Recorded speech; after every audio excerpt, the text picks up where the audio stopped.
Hey everyone, welcome back to the Creatively Thinking podcast. Join Carolyn Botelho as she uncovers the inspirations behind some incredibly creative minds that are orbiting our local communities.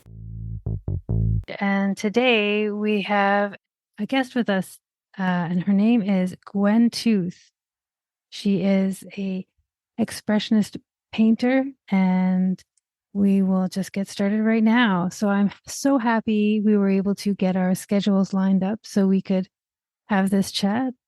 Your abstractions, or should I say more accurately, your expressionist paintings have intrigued me over the years as we have known each other since the early 2000s from Gallery 1313. Or is it earlier than that? I'm not sure.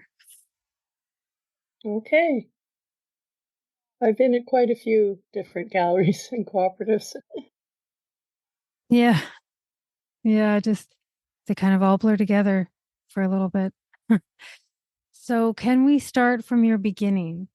I know it may seem a weird place to start, but I always want to know, what was an artist's initial inspiration to take them down this path? Was it working with your hands, being a visual thinker, or expressing yourself emotionally? Thank you for that great question. From the very start, I was an only child, a gift to my parents when they were in their late 30s. And both parents were school teachers. And my mother wasn't able to teach once I was born. Those were the different days then. She made a lot of things, and we made dinner mints and cinnamon buns, and we did embroidery, which was a lot of fun. In those days, we did the 7 days of the week on tea towels that she would order the linen and actually make the towels. Oh, cute. And then get the designs that you ordered from somewhere and put them on with an iron, and it would embroider them.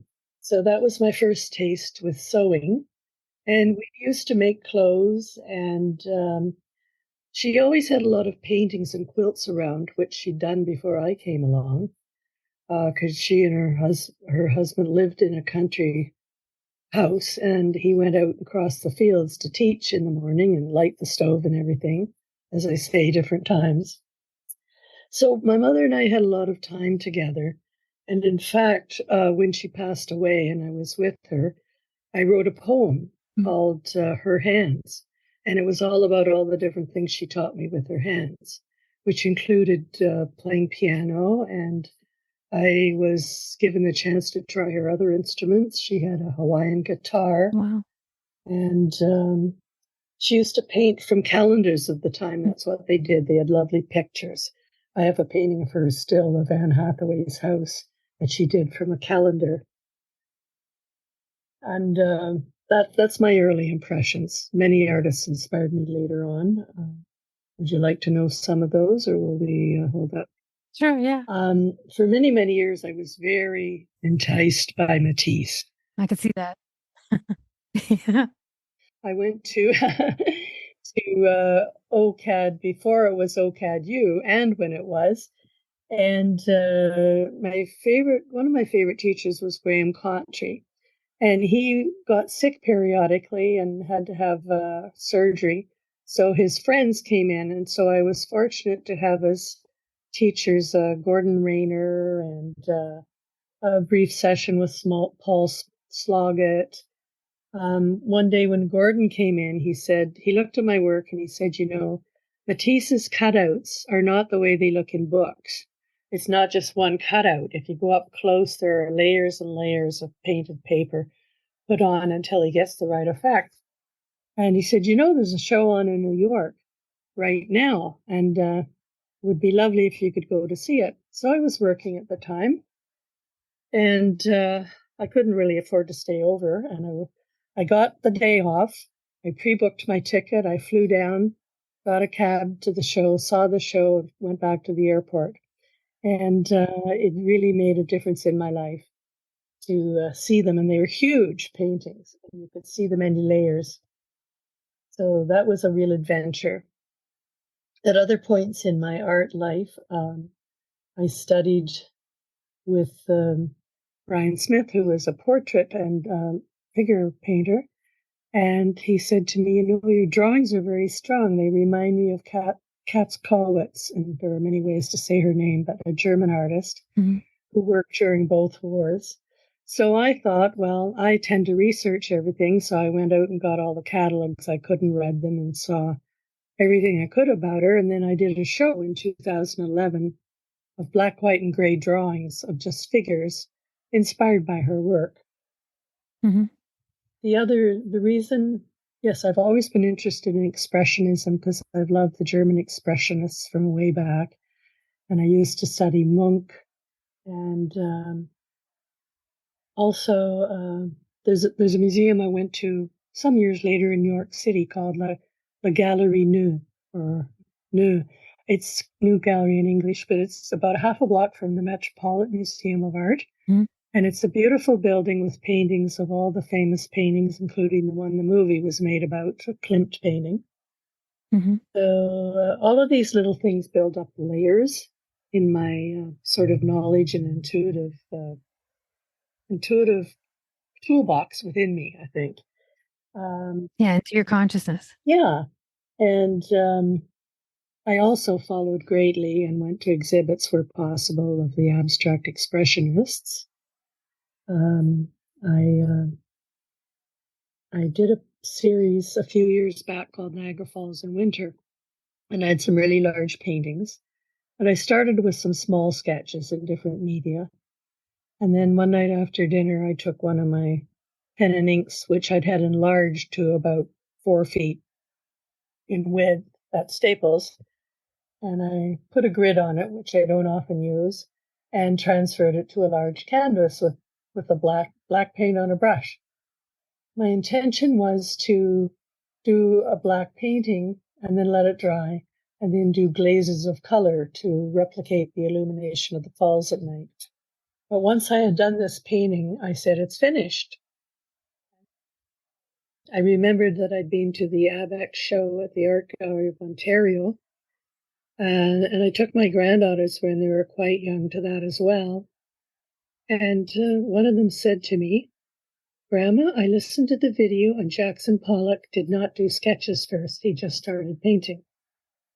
And the other thing that influenced me with this Niagara Falls in Winter black and white painting was the fact that I had seen a large painting of his in the show.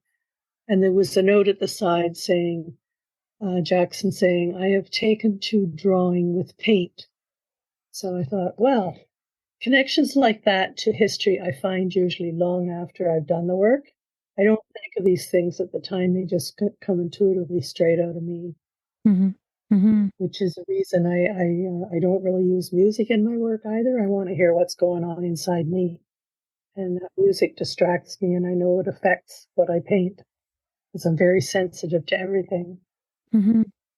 One other group I also followed very regularly was Les Automatistes, a group from Quebec who painted very automatically. And one of the works in my most recent show is quite reminiscent of a Bourgeois painting that I've seen at the art gallery many times, a black and white one.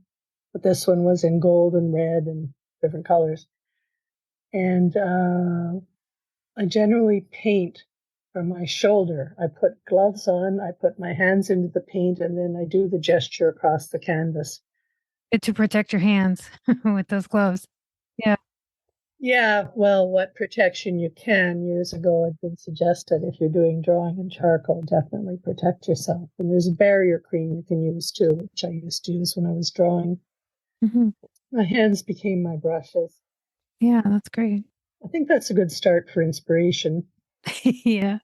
There are many stories which would take many podcasts. Yeah, that's incredible. All the influences you've had. This one will be fun. I do recall Kath Kollwitz and how she really touched me too when I started when I was at OCAD, or sorry, OCAD U now. Yeah. I don't remember if it was OCA when I started, but it took me 17 years part-time to get my primary diploma. And then 10 years later, I went back and graduated with a BFA because I was given the opportunity to do that. At that point, my mother was ill and was in my house with me, and I had caregivers in the house. And I just sat at the kitchen table and let them take care of her. And I wow. did essays for a year and a half to get my BFA. And it made a huge difference because I started teaching and showing my work after that. It just seemed to open the door that I needed. Mm-hmm. Well, however long it takes, right? Exactly. It's a lifelong process and journey. Mm-hmm. And I'm just on the journey now. I can, at any point, see a path and go left, right, or straight ahead. And one of the things I found with being an artist is don't be afraid to take a risk. If it doesn't work out, you can always do another painting or another work of art, or, just I keep mulling things around. I'm always mulling things around in my head. I think that takes longer than creating a series, actually. Yeah. Yeah, the toughest part is just, or the worst part is when you're just standing still, right? And you're not moving creatively at all, right? Yeah. I never have a block. I never have artist block because I have tended to work in series, although I know that that's not the contemporary way anymore. When you go to the art schools, the consensus is more that you do each piece with whatever medium it requires to tell what you want to say. Mm-hmm. And I totally agree with that concept. Everything's becoming more multimedia and blurred. Yeah. But in my case, the series helped keep me on track. Mm-hmm. Out of one series, about halfway through, I would do what's called a transition piece. And that would give me the clue for what the next series was going to be. It just happened. I didn't plan it. You went with it. The very first solo show I ever had, I was playing with seascapes with horizons at different levels. And eventually, about maybe 5 or 6 paintings into it, the horizon disappeared. And it's never come back in my work since. I just started focusing on the light and the play of sunsets and sunrises on the surface of the water. So at that point, the focal point of each painting became not arbitrary little spots around the painting, but the whole painting became the focal point. And that is the direction of some abstract painting. It's a difficult concept for some people to grasp, but when you see the work, everybody always loves the work. Yeah, exactly. So that's what counts. And I love it. I only do what I do. My main goal is to stay authentic. So from here, you realized school was your best way to accomplish becoming a visual artist. What gave you this impetus? Were you already aware of certain teachers and the knowledge you could gain from them? I was aware of a couple of teachers. I started out going, when my kids were babies, actually, to Humber College to night school classes. And so I got a basic fine art certificate. It included all the things I did later at OCADU as well. 3D design, 2D design. I studied watercolor and caustics. And prior to that, I had studied fiber arts. My very first course I took was in batik. And then I took a series of weaving classes and had various looms that I'm not using anymore, but still have around. And once I hit watercolor, I said, oh my gosh, this is much faster than the textile. Now, I love all media, and I love textiles. And I'm thinking of going back to incorporating some embroidery into prints. But the main thing is, I learned a lot from watercolor, which does have its rules, but also there are 100 different ways, at least, to approach watercolor. And I liked it when we got big and bold. And I saw teachers pouring the watercolor onto huge pieces of papers. Oh, wow. I've always liked to work large, and as large as I can reach in both directions and larger. And also they have in watercolor a thing called the happy accident. So if you make a blob or spill the water in the wrong place, turn it into something else. So that's a principle I've used in all of my paintings ever since.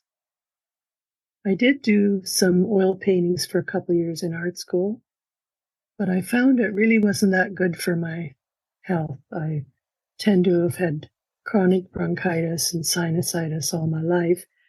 And when we used to paint the models on Saturday and Graham Cawtrey was there and play Miles Davis on the radio, it was a fun time. But when I'd go out across the street for coffee, I'd realized how full of fumes that room was, even with the windows wide open.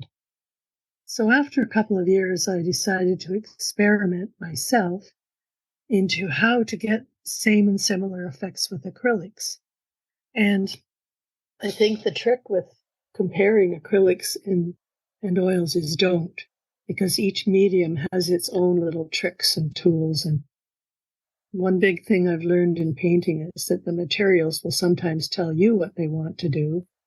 So you end up having a conversation with them and with your canvas or your cradled board or whatever you're using at the time.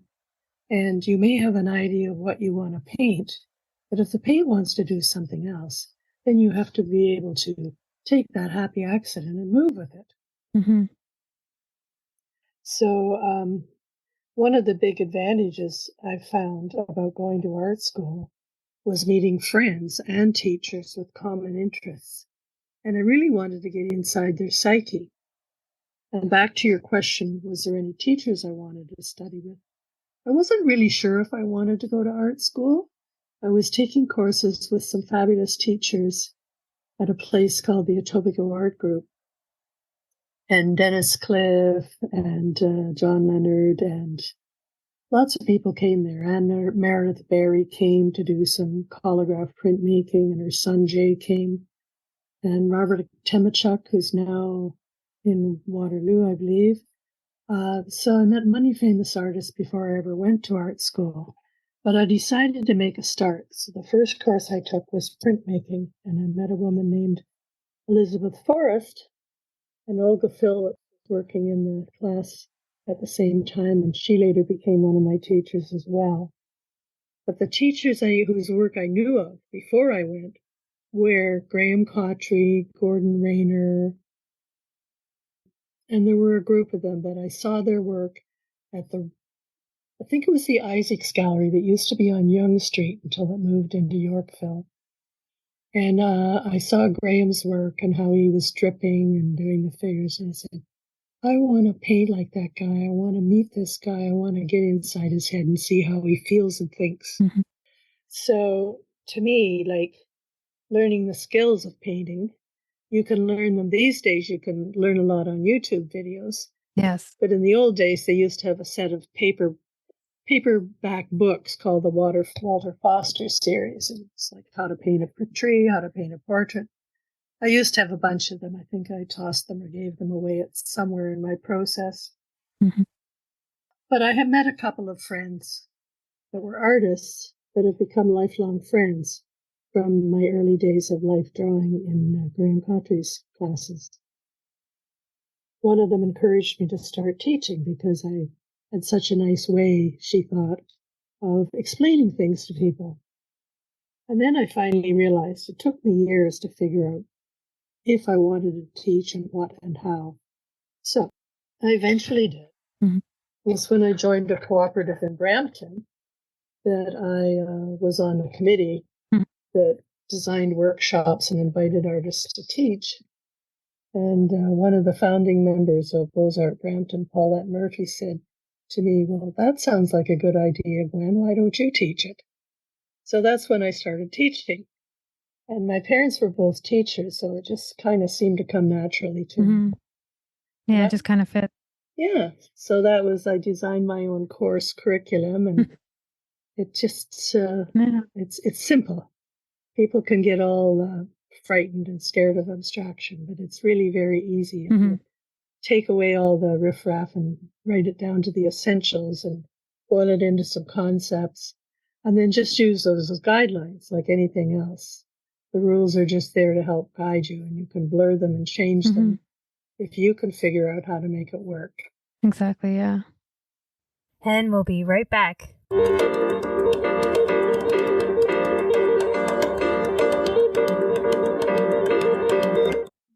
And so you also must have had so much confidence at this time. And so that's good to share as well, right?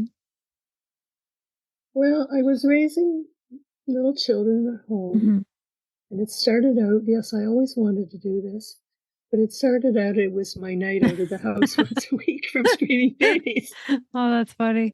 But those babies grew up to be adults and have children of their Mm-hmm. own, and they've all come to my shows, and Oh, particularly wow. the ones that live close to in Toronto. They've been to almost every one of my shows since they've been little, and now they're grown-ups. Mm-hmm. So yeah, it's been a fun journey, and I wouldn't have it any other way. It's just I find that doing art is grounds me and helps me through all the crises of life. Mm-hmm. Have you noticed a trend with educators on how they were trying to guide your practice? Was there any common thread of where they wanted your creativity to go? Not too much. I know that some of them they have certain rules. They're teaching a certain subject. Like I took courses in pastel and in watercolor, and I belonged to societies for both of those media for a while. And I submitted work, and they have a lot of guidelines and rules on how to frame paintings and everything. And it works for those organizations. And if you have a society and juried shows, you have to have some guidelines. I tend to move away from those into groups where the jury criteria are a little freer. Mm-hmm. For instance, I belong to it's called an artist-run gallery called Propeller Art Gallery. Mm-hmm. They have beautiful walls. I just had a show. I have another one planned for a couple years down the road. And I Mm-hmm. have full curatorial freedom to do what I want. And there are certain rules for keeping the walls nice and trying not to bash them to pieces. And people are pretty good at that. But you can hang things from the ceiling now, or you can hang a line across. And I generally, when I know what gallery I'm assigned, I do usually a maximum of 21 paintings. Sometimes they're quite large. Sometimes they're large and small in whatever shapes are available. Especially during the pandemic, I painted on 5 Mm-hmm. long, narrow ones that were, I think, 1 foot wide by 4 foot deep. And that was something new for me. I like in every series to try something absolutely new. Mm-hmm. And so what I do before I have the show is I kind of visualize how the show's going to look and where the paintings are going to go. Mm-hmm. And because there are different events in the gallery, I visit it many times. So when the paintings are done, I have a fairly small space to work in. I have to imagine them on a distant wall because I don't have a huge studio. When I get them there, I kind of know where I'm going to place them, and we start hanging. And then I say, no, that doesn't look right. It doesn't look the way I thought it would. So then we start moving them around. Mm-hmm. So I'm more of a making it an installation while I'm on site and creating the right feeling so that people can stand in the middle of the room and turn around and experience the work as if they're immersed in it. So as far as teachers trying to influence me, it didn't work very well because when the more work I got and the certain things you were supposed to do Mm-hmm. within a figure drawing or a portrait, I would use that as a starting board, but then I would eventually veer off in my own direction. Mm-hmm. So everything at that point, I probably didn't really need to have any teachers anymore. But we artists are susceptible to wanting more and more information all the time. And the other benefit of having art friends is when they tell you, you don't need to do any more of that. You need to start teaching. You don't need to travel to any more museums. You need to just get down and get busy and work. Mm-hmm. And basically, I eventually did that. I traveled many places around the world after I had an early retirement from work, and on painting trips, art-focused trips. Mm-hmm. I first traveled with my mother on sort of the general grand European type tours, and Saw a lot of Europe and Asia, but it wasn't really art focused, but it introduced me to travel. And my mother did believe as a teacher that travel was the greatest way of learning. And I agree with that too. The things I've experienced are within me and I can remember them all pretty well. I just hope I keep my memory and can always remember those things. But it's somewhere, it's in there intuitively within me. There was an artist. Yeah. Oh, I can't think of his name right now, but he ended up with dementia and Alzheimer's, and he could still paint because he was working from a different part of his brain than when you're recalling names and so on. So, The right side, right? yeah, the right left brain thing. Yeah. Yeah. Yeah. So, can you expand on your thoughts about art schools? How some gallerists prefer artists who figure it out on their own outside of the rules in school. How do you see the rules in school? Are they helping or hindering your creativity? I think, as I mentioned before, I was afraid to go to art school in the beginning. Yeah.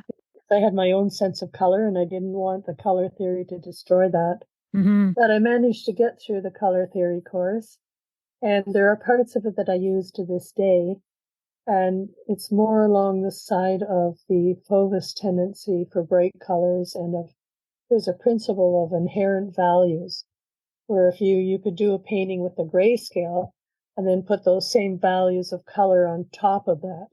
And there was a teacher who used to teach that way, not at art school, but John Cabin, he's passed away since. But I just work directly with the values of the colors straight out of the tube. I buy quite expensive, high quality paints. Mm-hmm. And sometimes I just don't want to mix them. I want to use that color. Mm-hmm.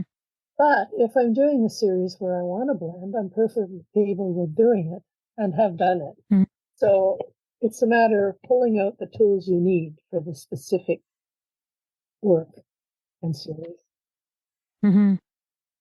I guess the main idea is to learn the rules, keep some of them, and only use a couple at a time, and figure out how to break them successfully. As I mentioned before, when you move to full abstraction and talking about the surface of the water, as many of my series have, it's about the light reflecting on the surface of the water and the energy on the top of the water, whether it's a calm day or a stormy day. Mm-hmm. And the horizon line disappears. It just becomes, the whole painting becomes the focal point because you're looking at one small spot, like you're zooming into that. Mm-hmm. That's one of my sort of three main principles of abstraction. Mm-hmm. We're also familiar with zooming in now with our portable cameras, portable phones. Yeah. If you take an object and you zoom in, for Mm-hmm. instance, on a teapot, and you only end up with the spout and a part of the handle, then that's simple shapes, which can be turned into an abstract painting. Mm-hmm. Now, that's not a busy one where you're using all your muster and drips and everything. That's a more controlled painting where you're focusing on patches of color. And you got to get the color just right. And sometimes just a tiny little bit of a complementary color or something put in one little spot on the painting and maybe a couple others somewhere else. It just makes the painting or finishes it. And that's kind of taking focal points to an extreme, or it's bringing in principles of design where you might have a big object on one side of the painting and a couple smaller ones on the other side. When you said it's a memory you carry with you, do you mean the visual memory of the ice hanging down the branches? Do you mean the experience with your husband getting to the falls in winter, or your mind storing the visualization of the ice branches? Where you were doing the Niagara Falls? Niagara Falls in winter one? Yeah, the Niagara Falls in winter. Yeah. We love going to Niagara Falls. We have photos of it in winter with icicles off the trees, and I've been in the fall and walked along the rapids, and I did a series before the winter series about whitewater rapids. And you walk along there and you could just feel the power of that water. If you happen to drop over the edge, you're gone instantly. That's the end. So it's amazing power. But in the winter, the falls don't always look pretty. I took videos and I took pictures, and sometimes that ice at the bottom of the falls, the horseshoe falls I'm talking about, it's kind of dirty and rugged looking. And some of my paintings in this series, I kind of incorporated that into them. Mm-hmm. And I did use, after I did the sketch of the whole section of the falls, for some of the abstract pieces I did later on, which were quite large, I zoomed in to a small portion of the falls and highlighted and started to focus on the way the light was reflecting against them. So one of the paintings is got pinks and oranges in, which is kind of the lights of the fall, the autumn. And the blue and green ones are kind of more of the ice. And there's a different light shining on the falls in the winter. It's not necessarily as happy a light. No, it's not as warm. It's not as strong. Yeah. And the other thing that's hard to capture, but I try to in the falls, is when you're there, we stayed overnight for a few nights at one point, and we sat outside our motel room, and this was blocks away from the falls, but you could feel the mist dropping on you from the falls. So to capture that feel of that mist in the work is another thing that's, it's there, but it's not. And I don't plan to do these things, but I kind of have an idea of how I want that to come out. It just comes through you, right? Yeah, it does. It just, it happens. I have very few failures in my paintings because I walk them around in my head so long, and then I get my paints and my supplies ready, and when I actually execute, I do it quite quickly. That's good. And I also have a room at home right now where I can put on one layer, and if I need to, I can let it dry for 5 days and cure naturally. I never use blow dryers or anything like that. And I can come back and I can look in for 5 minutes and say, looks good. Or I can come back and say, oh, I better come back and visit that later tonight and put on a such and such. Or it might be just a brush stroke, or it might be a whole glaze over the whole surface, or a colored glaze over part of it. Anything is possible. One thing I did want to say is that if you're doing something that comes from a landscape or a seascape, go and visit it many times so that it becomes so familiar with you that it becomes ingrained in your spirit. And then the work will come out. That might take years. It might percolate for a very long time. All of those things, yeah. Yeah, exactly like you were just saying, that you visit the landscapes or seascapes so many times that it just becomes so much part of your consciousness that it just then comes out of you much easier. Yeah. It's really all of those things. Seeing the actual image is only a trigger, but what is really important to me is that it's what's inside me that comes out intuitively. And all those snapshots you've taken, like you said, probably thousands of them, and then they're just snapshots in your psyche that just stay there until you're ready for them to come through you and come out of you into a painted form, right? exactly. And in the beginning, I figured out I had to take my own photographs of everything because there are always these copyright issues. Don't use anybody else's photo. So I've always used all my own things, and I've got thousands of photos, but I found I don't really use them. Just taking the photo is the act. It sort of ingrains it in my internal psyche. It may not come out for years later.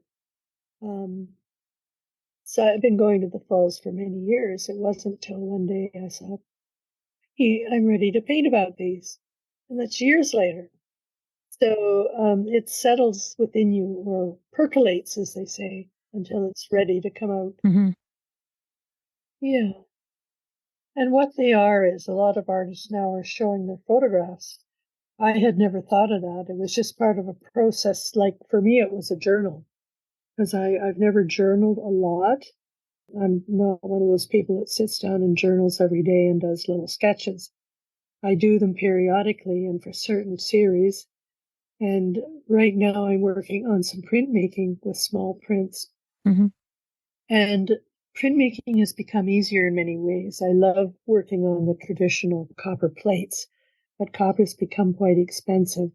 So I now have access through Open Studio to some very light aluminum plates, which I can literally draw on and have a plate ready in like 5 minutes. I work very fast, but those ideas have been in me for a long time because Or it's time to just let it percolate.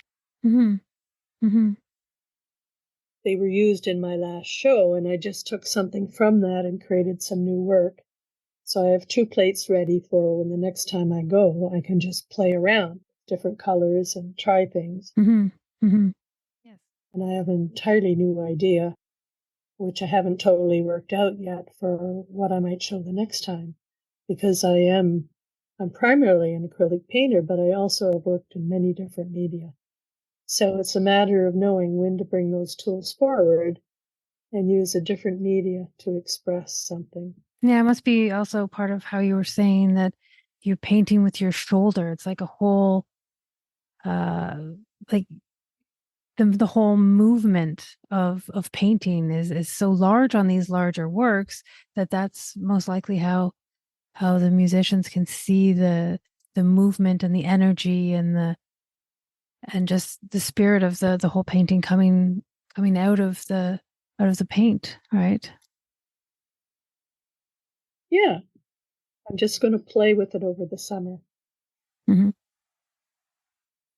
I have done a lot of sessions of outdoor painting, and I find that's very helpful.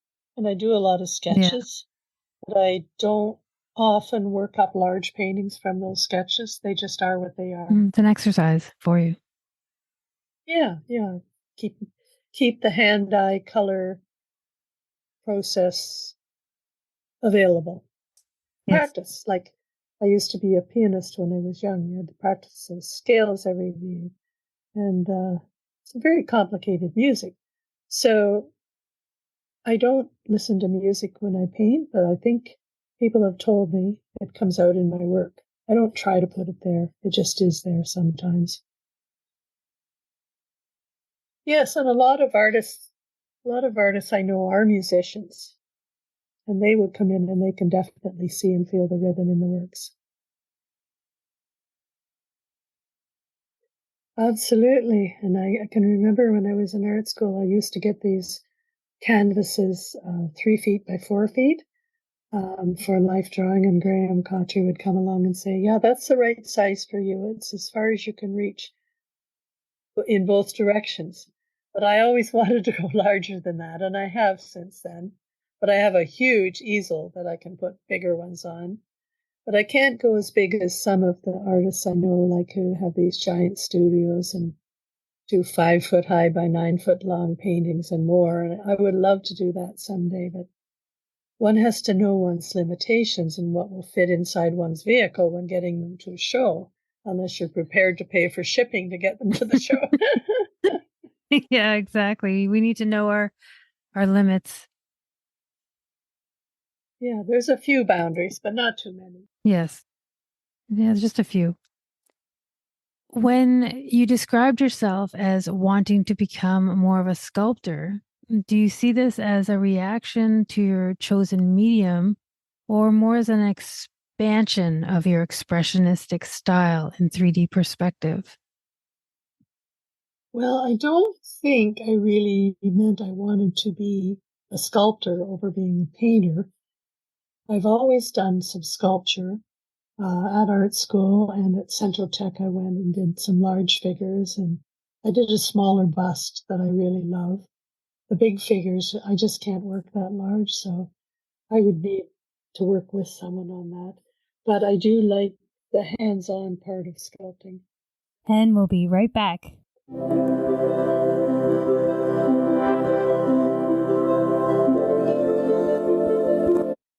I've always done a lot of printmaking in art school and later on. Mm-hmm. Mm-hmm. My medium continues to evolve to include new practices. I see that's where the young artists are going. And so I try to learn new things. Like I took some courses at Trinity Square Video on installation and performance art. And I just feel I never know when I might want to use that. Mm-hmm. Yeah. It's another tool for the toolbox, right? Yeah.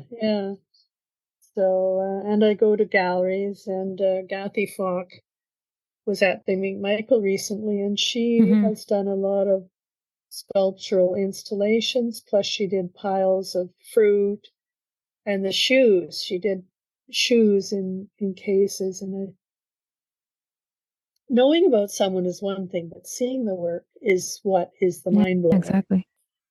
And I can't see myself doing that because I'm not a person who likes symmetry. I like asymmetry. And like, for instance, I have a pair of earrings where one earring is long and the other one's quite short and they don't match at all. That's the kind of person I am. So, but my emotional sensibilities, they come and become engaged in whatever I do. And, it just goes on my library of things to do. And I veer off from time to time and say, let's try this. When I was talking about the things I made with my mother, I did a sketchbook for the sketchbook project a few years ago. And it was all about memories of tools that she and I had used together to make some dollhouse furniture. That was the basic memory. And there were other tools. And from that offset me on some drawings of saws and hammers and things that were very non-traditional. And I've seen traditional artists do beautiful drawings of tools, and I can do that too, but I choose not to. So making art is a choice as to what you tackle. But knowing it all is good because you have a big toolbox out there that basically, if we know it all, we can do anything if we put our minds to it and our spirits. Yeah, exactly. When you were speaking about not staying too long with teachers because you don't want them to affect your thoughts and style, can you expand on this? Because that is what I thought teachers do. They teach us a new way of seeing. I guess the answer to that is it takes a long time to find the teachers that are right for you. And I encourage young people that are starting to paint or draw or whatever, if they're not happy with what they're doing with one teacher, to, if not dropping that teacher, move on and try another one, add someone else to their repertoire, because eventually an artist and a teacher click and you find the ones that are right for you. It's the same as when you get to a different level and you want to show in a gallery. You need to be able to cooperate with the gallerist. The artist and gallerist need to work together.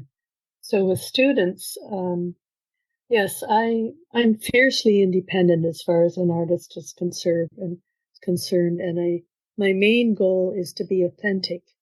I have not ventured into the world of fine art prints at this point. Maybe someday I will when I can no longer work and do large works. But now I'm focused on doing original work. And each series I do, I try to include a couple new tools or techniques. For instance, in this last series, which was called Let Loose, I actually used an old, very simple kitchen knife as a palette knife. It had a serrated edge, and I was able to create stippling over certain areas of a pile of lemons I was painting. And just increased awareness creatively on your side, right? Yeah. As far as staying too long with a teacher, yes, I've done some jurying of different shows, and I've looked at many, many shows in Toronto, in Ontario, in Canada, around the world. I spent a lot of time in Paris going to different museums on budget trips. And I know good art It's just ingrained in me now. And I appreciate what anyone does in whatever time they have available to do art, whether they're doing it for fun or for serious competition. Mm-hmm. But when I go to jury a show or look at a show, I don't want to have to say, oh, I can see who they studied with. They studied, I won't mention any names, but well, out of respect for the teachers, because Yeah. the teachers are all just giving what they can to Yeah. people. And it might be 5 or 10 years before any of those concepts come out and the teacher understands it. Mm-hmm. I had one teacher that I did outdoor painting with, and we'd be sitting at the bank of a creek and he'd say, do you see the purple and the yellow and the pink shimmering off the water? And this was many decades ago, and I couldn't see it back then, but I can now. Mm-hmm. So it just takes a lot of practice Mm-hmm. and a lot of trying. Mm-hmm. You spoke of a teacher saying, if you think of putting on one more stroke, don't, just stop. How do you know where the quote hammer time is? Or your moment when the collaboration with the canvas is complete? Yeah, you just one day you see it or one day you feel it. Yeah, so I guess when I teach students, Mm-hmm. I tell them I may do a demo. It's usually fairly quick to kind of shock them into how easy it can be if you just let loose of your inhibitions and don't think too much. So I would say, don't do a work that looks like mine, but use the concept and make your own painting or creation from those ideas. In other words, I teach them how to paint creatively. Learning to copy an image is a different thing, and I've done that, and it has its place. But you can't learn everything in one course. If you're focusing on freeing up and abstracting, it's kind of good to put that aside, put your other concepts aside. Mm-hmm. Painting is a vast world. The art world, you could just spend every minute of every day on it, and I would if I could. Well, I just know now, but it took me many years to get to Mm-hmm. that point. But I know that less is more, especially when I am creating the essence and or the energy of a subject or an object, or if I'm painting non-objectively, which means no object or sound or music in mind. You're talking about dealing with colors and shapes and forms only. But it's very difficult to achieve that level. Mm-hmm. I feel there's always some blurring between those concepts, and I don't like students or myself to get hung up on any of these. If I have trouble myself, which is not that often anymore, I go back and think about those things. But Mm-hmm. it just takes a lot of years of trying different things. And Mm-hmm. I often look at things like I do have underlying structures in my work, but I don't intentionally put them there. Maybe they come from the days when I took courses in how to paint a landscape or a seascape, or where to put the horizon line, or where about to put the focal points. And then there's always what light is the direction coming from. But if you're in the case of a painting of the surface of the water, the light is coming from above and is focusing down on the whole painting. So that really jars some of the traditional rules of art. You have to prepare to free your mind up to new concepts. And that's the hardest part. When I teach a 5-day course, it takes to the end of day 3 before I see breakthroughs. Most people don't loosen up right away. 1 or 2 get it the first day. Others come and they just want to paint with the group, and I help them with what they're doing. But other than that, things like the golden mean or intersection of lines in a grid, they can be useful to know. And they used to say, if you put your focal point or a special like lemon in a still life at the intersection of that grid, then and something else of lesser maybe value And on the other grip intersections, your eye will be led around the painting. And this is a very good principle. No, I was just thinking for a minute, trying not to think. Thinking is very dangerous when you're talking about art and painting. So composition is extremely important, but what can be even more powerful is taking that grid and putting something just a little off from those intersections. And then it really gets noticed because it's not so easy. It either has a wow power or you have to wander around. In an abstract painting as well, there are lots of little details that you can look for, like layers, with a lot of my series, I put a mother color underneath. This last one particularly, I colored the whole canvas one color. Some of them were yellow, some of them were black, and then I built up layers on top. But that mother color held everything together. So that's another tool. Mm-hmm. I don't think of those things when I'm painting, but I see them after. I love to, once I get a show hung, just go to the gallery and just sit alone with the works and see what they can tell me. And they sometimes show me references to art history, to other artists that I wasn't thinking about at all when I was painting it. So it's all in there. But then I've been studying art and painting for about 50 years or more now. Yeah, the painting structure, it's part of your DNA. Interesting. Yeah.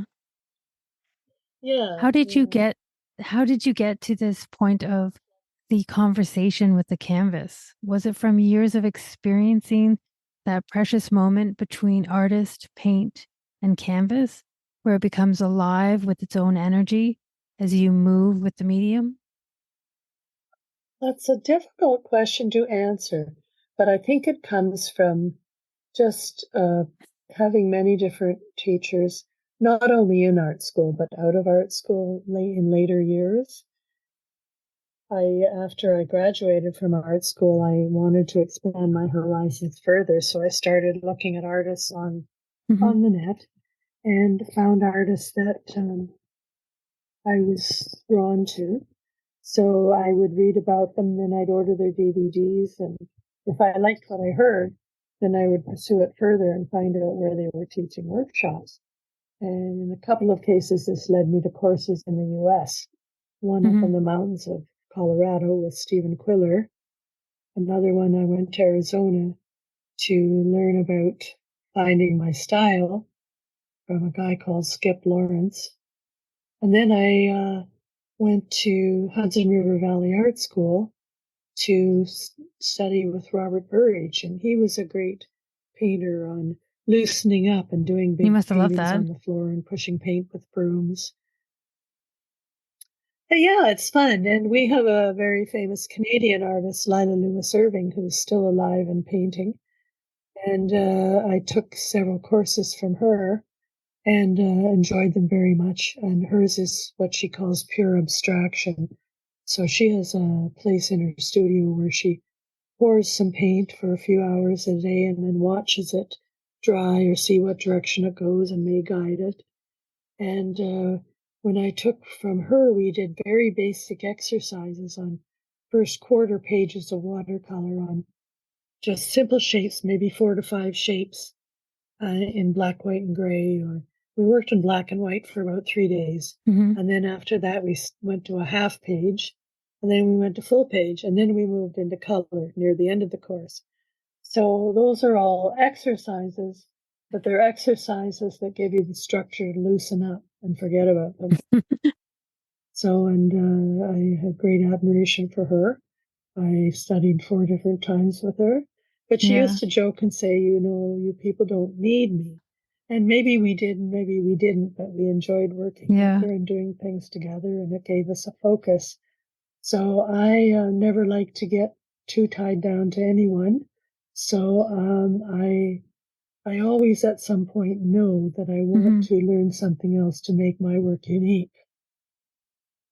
You can always say you studied with different people, and I must have 20 or 30 names listed on my detailed resume. I have about 9 or 10 pages, and then I have a 3-page version that is all they want when you apply for a lot of things. In some places, is a 1-page one, so you really have to edit it out. The main principle with the way I paint is put something down and then respond to it, Mm-hmm. and then repeat. It's like a recipe. Just keep painting, and don't be either be fast or don't be fast. I don't often go back and do corrections. Because then it becomes overworked. You have to be daring and just put it down. And in some cases, if you don't want the colors to blur and run, you've got to stop after one color and let it dry for a few days. Because I often use quite thick paint. But wait a minute. So I don't want to have a mess. I want it to all dry naturally.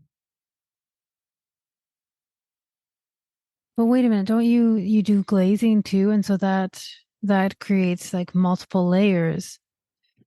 I can do glazing. I do glazing on some. That's a skill I learned from originally, the first time was from Graham Cawtrey, because he went to Spain and Europe and he looked at El Greco paintings, and he used a lot of glazes, and he taught us how to glaze just parts of a painting and then come in with opaques and then glaze other areas. So I took it to my own extreme. I glazed the whole painting with sometimes a hint of color just to change it and then add other layers. So you take what other people show you and then you try to make it your own all the time. I do that. Or part of what they've shown you. Yeah, but I like to pay recognition to these people when you don't always remember where everything came to, but it's important to try. So the meditation with the canvas kicks in when you just look at it, and your eye gets so attuned to colors. After working with color for many years, you know what color it wants.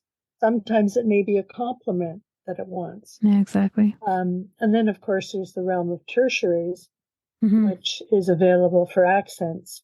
Tertiaries being, the primaries you mix to get secondaries, and then the secondaries you can mix to get tertiaries. And I may have that a little bit out of whack, but I have huge color wheels that I carried in my classes and I have at home.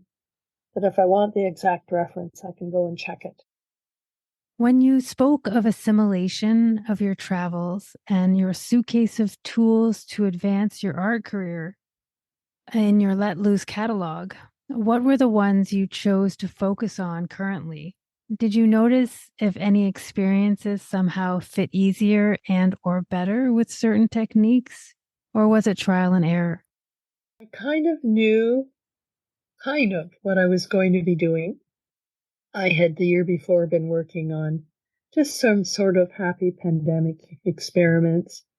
And I did smaller paintings of lemons and flowers and paper cutout dolls. It's something I'd always wanted to have time to fool around with. So I cut out these paper dolls, and when you open them up, there's a strip of figures. Mm-hmm. So I used those on some small canvases and did them in different colors.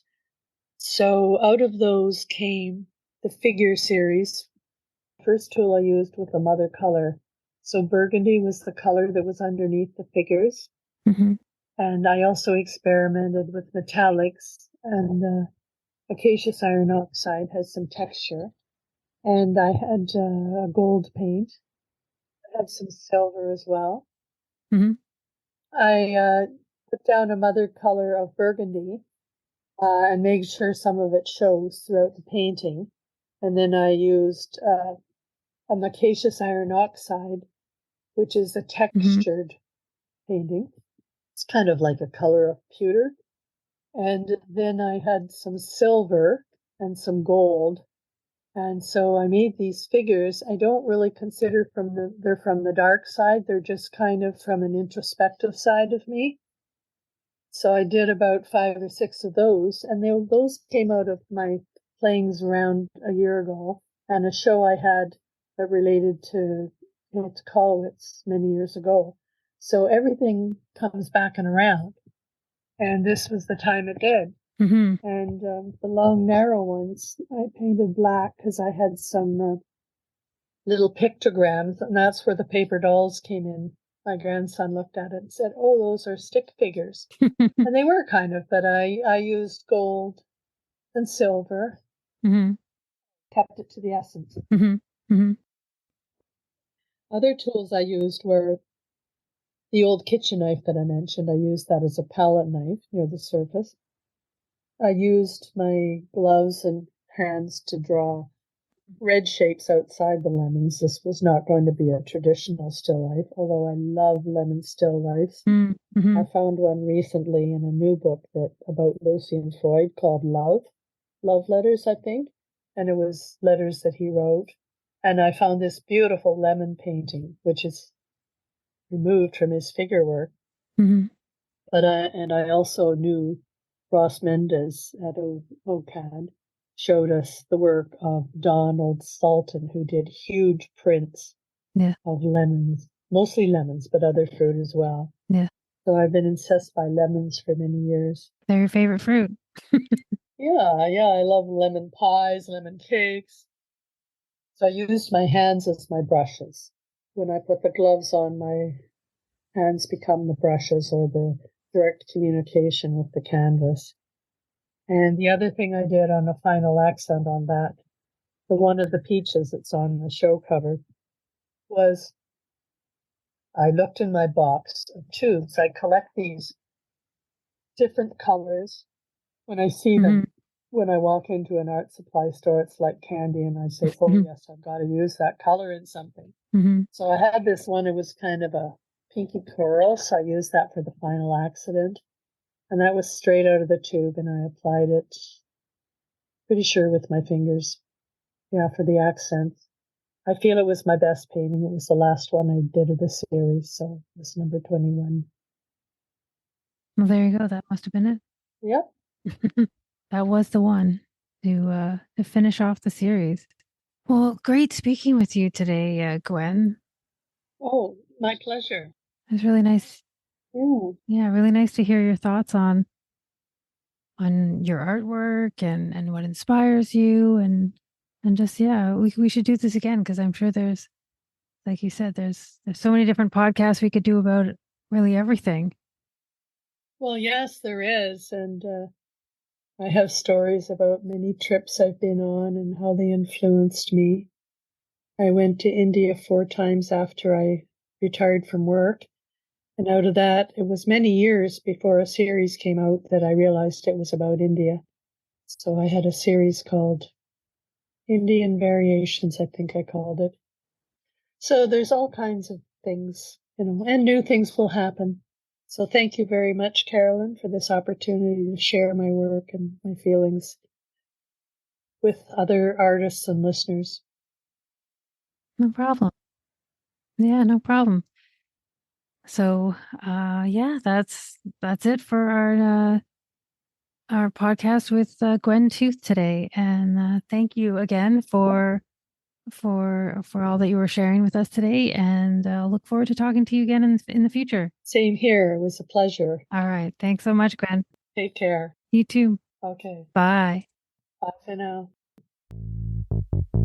Join me next time as I go down another rabbit hole with another creative professional on their insights, their inspirations, and their ingenuity.